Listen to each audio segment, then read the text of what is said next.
Hello viewers, నమస్తే. నేను doctor Maitri, fertility expert, founder and clinical head of Maitrishri fertility center, Kukatpally, Hyderabad. ఈరోజు మనము ట్యూబల్ ఫంక్షన్ టెస్ట్ గురించి తెలుసుకుందాము. సో ఈ ట్యూబల్ ఫంక్షన్ టెస్ట్ అంటే నార్మల్గా అసలు ఏంటి, ఎవరికి చేస్తాము, తర్వాత ఎన్ని రకాలుగా ఉంటాయి, ఈ విషయాల గురించి తెలుసుకుందాము. సో ఎప్పుడైతే మనము ఆడవాళ్ళకి ఒక బేసిక్ ఎవాల్యుయేషన్ అనేది చేస్తున్నామో, ట్యూబల్ ఫంక్షన్ టెస్ట్ అనేది దాంట్లో ఒక పార్ట్. అంటే ట్యూబ్స్ అనేవి ఓపెన్ ఉన్నాయా లేదా అని చూడాల్సిన టెస్ట్. ఈ ట్యూబ్ రోల్ ఏంటి, ట్యూబ్ మెయిన్ రోల్ ఏంటి అంటే బేసికల్గా బాడీలో ఫస్ట్ ఎంబ్రియో అనేది ఫామ్ అయ్యేదే ట్యూబ్లో ఫామ్ అవుతుంది. అంటే ఎగ్ స్పర్మ్ అనేది ట్యూబ్లో కలుస్తుంది. ఎంబ్రియో ఇక్కడ ఫామ్ అయిన తర్వాత గర్భసంచి వరకు అది ట్రావెల్ చేయాలి.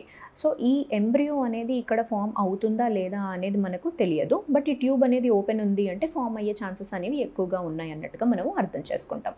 సో ఈ ట్యూబ్ ఓపెన్ ఉందా లేదా అని తెలుసుకోవడానికి మెయిన్గా మనం బేసిక్ టెస్ట్లు అనేవి రెండు రకాలుగా ఉంటాయి. ఒకటి వచ్చేసి హెచ్ఎస్జి టెస్ట్, అంటే హిస్టెరోసాల్పింగోగ్రఫీ. దీంట్లో ఏం చేస్తామంటే ఒక రేడియో ఓపెక్ డై అనేది మనం గర్భసంచి లోపలికి పాస్ చేస్తున్నాం. ఆ డై అనేది ఇంజెక్ట్ చేసిన తర్వాత పొట్టది ఎక్స్రే తీసుకుంటాం. ఎక్స్రే తీసుకున్నప్పుడు ఈ రేడియో ఓపెక్ డై అనేది మనం పాస్ చేసినప్పుడు గర్భసంచి పక్కన ట్యూబ్స్ ఏవైతే ఉన్నాయో అవి మనకు విజువలైజ్ అవుతాయి. ఆ ట్యూబ్స్లో నుంచి మనం పుష్ చేసిన డై అనేది ట్యూబ్స్లో నుంచి పాస్ అయ్యి ట్యూబ్స్ బయటికి రావాలి. సో స్పిల్ అనేది కనిపిస్తుందా లేదా అనేది మనం ఆ ఎక్స్రేలో చూస్తాం. ఇది ఒక రకమైన టెస్ట్. నెక్స్ట్ ఇంకొక విధమైన టెస్ట్ ఏంటి అంటే సలైన్ ఇన్ఫ్యూజన్ సోనోగ్రఫీ. దీనిలో ఏం చేస్తాము, గర్భాశయం లోపలికి డై అనేది కాకుండా మనము నార్మల్ సలైన్ అనేది పాస్ చేస్తున్నాం. ఈ సలైన్ అనేది ఒక సన్న ట్యూబ్ ద్వారా పాస్ చేస్తాం. తర్వాత పాస్ చేసేటప్పుడు స్కాన్ గైడెడ్ ద్వారా ట్యూబ్స్లో నుంచి ఈ సలైన్ అనేది బయటికి వస్తుందా రావట్లేదా అన్నట్టుగా మనం ఫోకస్ చేసుకొని చూస్తాము.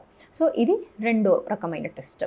రెండిటికి బేసిక్ డిఫరెన్స్ ఏంటి అంటే ఒక దానిలో మనం డై పాస్ చేస్తున్నాము, ఇంకొక దాంట్లో సలైన్ పాస్ చేస్తున్నాము.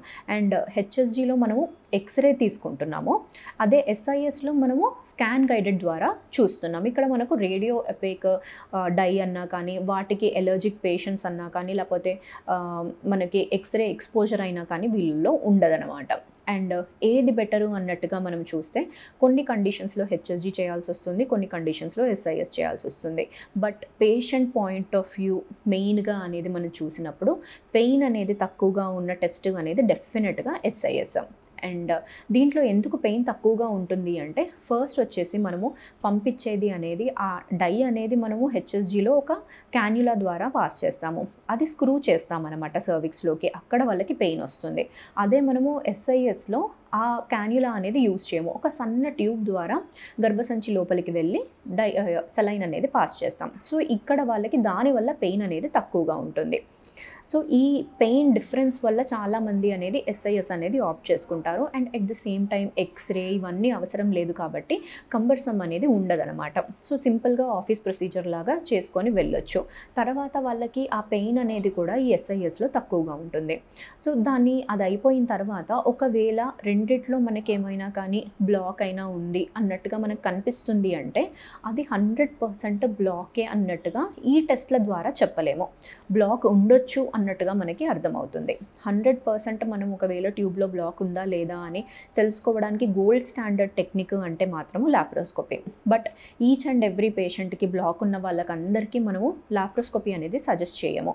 ఒకవేళ వాళ్ళకి ఇంకా ఏమైనా యాడెడ్ కండిషన్స్ ఉన్నాయంటే, అంటే గర్భసంచిలో ఏమైనా పొర కనబడుతుంది, ఆర్ఎల్స్ ఫైబ్రాయిడ్స్ ఉన్నాయి, లేకపోతే ఇంకేమైనా మేజర్ ప్రాబ్లం ఉంది అన్నప్పుడు మనము వీళ్ళకి లాప్రోస్కోపీ చేసి ఆ ప్రాబ్లమ్ని అక్కడ క్యూర్ చేస్తున్నాం. ఎందుకంటే ఒకవేళ ఇటువంటి ప్రాబ్లమ్స్ ఏమీ లేవు అన్నప్పుడు మనం లాప్రోస్కోపీ చేసినా కానీ కొందరికి ట్యూబ్స్ అనేవి ఓపెన్ అవ్వచ్చు, కొందరికి ఓపెన్ అవ్వకపోవచ్చు. అందుకు ఇది 100% ప్రతి ఒక్క పేషెంట్కి ల్యాపే వెళ్ళాలి అన్నట్టుగా చెప్పలేమన్నమాట. ఆ పేషెంట్ ప్రొఫైల్ బట్టి, వాళ్ళకున్న సమస్యలని బట్టి లాప్రోస్కోపీ వెళ్ళాలా లేకపోతే ఏమైనా డిఫరెంట్ మోడ్ ఆఫ్ ట్రీట్మెంట్ అనేది చేసుకోవాలా అనేది మనము అక్కడ డెసిషన్ అనేది తీసుకోవాల్సి వస్తుంది. సో ఒకవేళ ట్యూబ్స్ బ్లాక్ ఉన్నాయి, ఓన్లీ సింగిల్ ట్యూబ్ బ్లాక్ ఉంది అంటే నెక్స్ట్ ఏం చేయొచ్చు, సింగిల్ ట్యూబ్ బ్లాక్ ఉన్న వాళ్ళు వేరే ఫ్యాక్టర్స్ ఏమీ లేనప్పుడు, హస్బెండ్ ఫ్యాక్టర్ బాగున్నప్పుడు ఐయుఐ మెథడ్లో ట్రై చేయొచ్చు. ఐయుఐ అనేది వాళ్ళ ఏజ్ బట్టి 2 సైకిల్సా 3 సైకిల్సా అనేది డెసిషన్ తీసుకుంటాం. తర్వాత ఐయుఐ కూడా అవ్వట్లేదంటే అప్పుడు ఐవీఎఫ్కి ప్రొసీడ్ అవుదాం. ఒకవేళ ట్యూబ్స్ అనేవి 2 సైడ్స్ బ్లాక్ ఉన్నాయంటే ఫస్ట్ ఆప్షన్ వచ్చేసి లాప్రోస్కోపీ చేయాలా, లాప్రోస్కోపీ అయ్యింది బట్ స్టిల్ ఇంకా ట్యూబ్స్ ఓపెన్ అవ్వట్లేదు, ఆర్ఎల్స్ వాళ్ళకి ఏజ్ ఫ్యాక్టర్ ఉంది, లాప్రోస్కోపీ చేసినా కానీ పెద్ద యూజ్ అనేది ఉండదు అన్నప్పుడు అటువంటి వారికి మనము డైరెక్ట్గా ఐవీఎఫ్కి అనేది వెళ్ళాల్సిన అవసరం అనేది ఉంటుంది.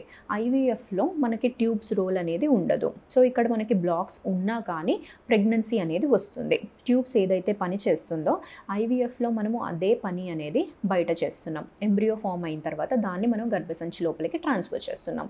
సో ఈ విధంగా మనకు ఒక బేసిక్గా ట్యూబ్స్ అనేవి ఓపెన్ ఉన్నాయా లేదా అని చూడాల్సిన టెస్టే ఈ ట్యూబల్ ఫంక్షన్ టెస్ట్. అది 2 విధాలుగా ఉంటుంది. ఫస్ట్ ఎవరైనా కానీ ప్రెగ్నెన్సీ గురించి ప్రయత్నిస్తున్నారు బట్ ప్రెగ్నెన్సీ అనేది రావట్లేదు అన్నప్పుడు ఒక పార్ట్ ఆఫ్ బేసిక్ ఎవాల్యుయేషన్ లాగా ఈ ట్యూబల్ ఫంక్షన్ టెస్ట్ అనేది కూడా చేసుకోవాల్సిన అవసరం అనేది ఉంటుంది. చాలామంది ఏం చేస్తారంటే ఫస్ట్ కొన్ని న్యాచురల్గా ట్రై చేసేద్దాము, ఒక 6 మంత్స్ అయిన తర్వాత మేము ట్యూబ్ టెస్ట్ చేయించుకుంటాము అన్నట్టుగా కూడా ఆలోచిస్తుంటారు. అది ఎంత మటుకు కరెక్ట్ అంటే ఒకవేళ ప్రాబ్లం ఏమీ లేదు ట్యూబ్స్లో అంటే మనం ఇది ట్రై చేసుకున్నది అనేది మనకు జస్టిఫై అనేది అవుతుంది. ఒకవేళ సమస్య అనేది ట్యూబ్స్లోనే ఉంది అంటే మీరు న్యాచురల్గా 6 మంత్స్ అనేది ట్రై చేసే టైం అనేది వేస్ట్ అయినట్టే. కాబట్టి ఫస్ట్ సిట్టింగ్లోనే ఎప్పుడైతే మీరు డాక్టర్ దగ్గరికి వెళ్తారో ట్యూబ్ టెస్ట్ అనేది అడ్వైస్ చేస్తున్నారంటే first as a part of evaluation అది చేయించుకోండి. ఎందుకంటే సమస్య ఏంటి అనేది మనకి తెలిసినప్పుడే దాని తగ్గట్టు కరెక్ట్ ట్రీట్మెంట్ అనేది కూడా మనం వెళ్తాము. సో కరెక్ట్ డైరెక్షన్లో వెళ్తున్నామంటేనే ప్రెగ్నెన్సీ కూడా ఈజీగా వస్తుందండి. Thank you.